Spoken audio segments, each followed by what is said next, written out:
Sisig Huray mga kanegosyo, paano to lumaki? At anong pinagkaiba nito sa ibang nagtitinda din ng sisig na sinasabi nila mas masarap pa? Eto kung nagsisimula ka palang magnegosyo, tapusin mo tong video na to, sigurado marami kang matututunan. Kung nagninegosyo ka naman na, malamang isa to sa dahilan kung bakit hindi lumalaki ang negosyo mo. By the way mga kanegosyo, ako nga pala si Jepoy, isang negosyante. Isa rin akong DJ. Kung kailangan nyo ng DJ sa club, sa bar, sa event, message lang kayo dito sa page ko or comment lang kayo. Bilang negosyante, meron akong 10 taon na karanasan na pagkalugi sa pagninegosyo. Tunay na negosyo lang tulad ng sari-sari store, barbecuean, bilyaran, rental.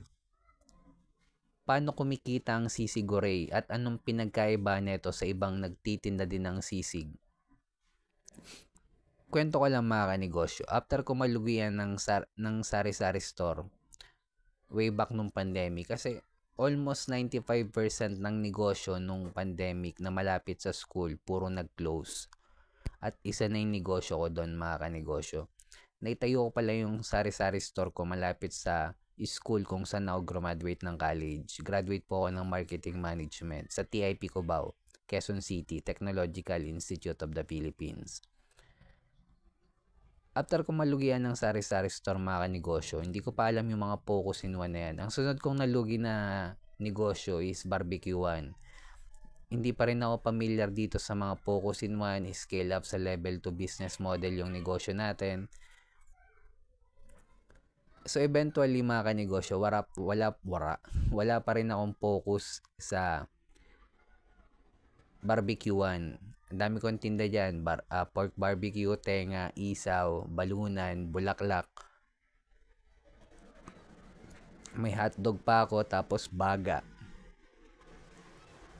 Pag sinabing focus in one, pag sinabing isaw lang mga kanegosyo, wala ka ng tindang tenga, wala ka ng tindang pork barbecue, wala ka ng tindang bulaklak. Isaw is isaw lang tinda mo araw-araw. Or Monday, Wednesday, Friday. Anong advantage mga kanegosyo kapag nakapokus ka lang sa isa?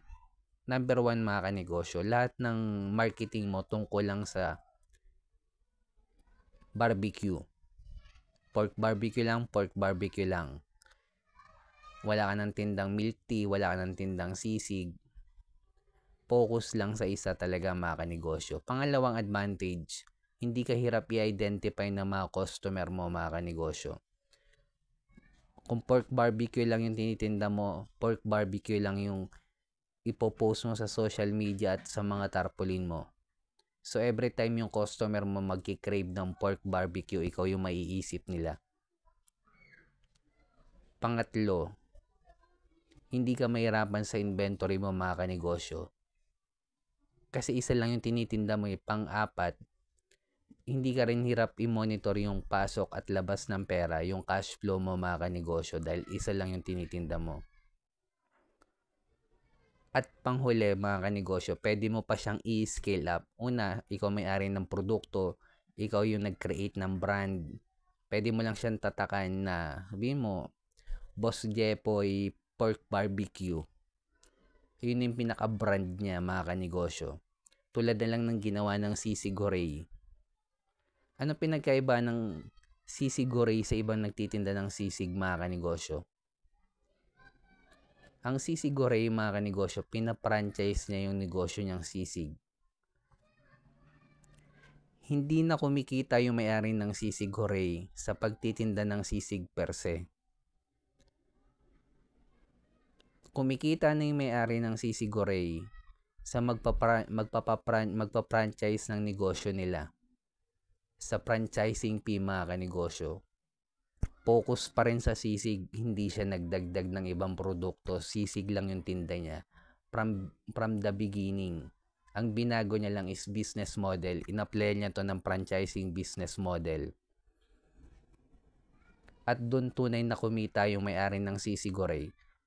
Imagine niyo, yung magpa-franchise ng Sisig Huray, kumita man o malugi, yung franchising fee, babayaran niya yon at hindi na marerepand yun kahit malugi pa yung magpa-franchise noon mga kanegosyo.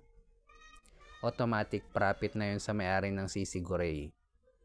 Ang trabaho na lang ng may-ari ng Sisig Huray is all about marketing tsaka branding. Iyon na lang pinakatrabaho ng may-ari ng Sisig Goray, mga kanegosyo. Kaya kung nagsisimula ka pa lang magnegosyo, sikapin natin may-scale up natin yung negosyo natin sa level 2 business model. Applyan ng franchising yan, distribution, manpower, software, licensing. Pero wag kayong malito, mga kanegosyo. May mga negosyo talaga na hindi natin ma-scale up. Tulad na lang ng sari-sari store, printing, dental clinic, mga clinic. Sa ibang video ko, mga kanegosyo, nandun, pwede nyo panoorin sa iba kong video yung paliwanag kung bakit hindi natin may scale up yung mga dental clinic. Ang importante, ikaw yung may-ari ng produkto, mga kanegosyo. Hindi ka lang reseller tulad sa sari-sari store. Ikaw yung nagki-create ng product. Ikaw yung nagluluto. Ikaw yung gumagawa ng upuan, bangko, upholstery. Ikaw yung nagki-create. Ikaw yung may-ari ng produkto. Focus in one, mga kanegosyo. Hanapin ng community. I-scale up ang negosyo natin sa level 2 business model. Panghuli, kailangan na natin gumawa ng original content dahil kasama na sa trabaho natin to bilang negosyante. At kung umabot ka sa dulo na video na to, gusto kong malaman yung mga tumatapos, sabihin nyo lang Sisig Goray. At bilang negosyante, wag natin kalimutan mag-pray kahit anong religion natin kung dumadanas tayo ng pagkalugi or pagsubok sa pagninegosyo. Ingat tayong lahat. Peace.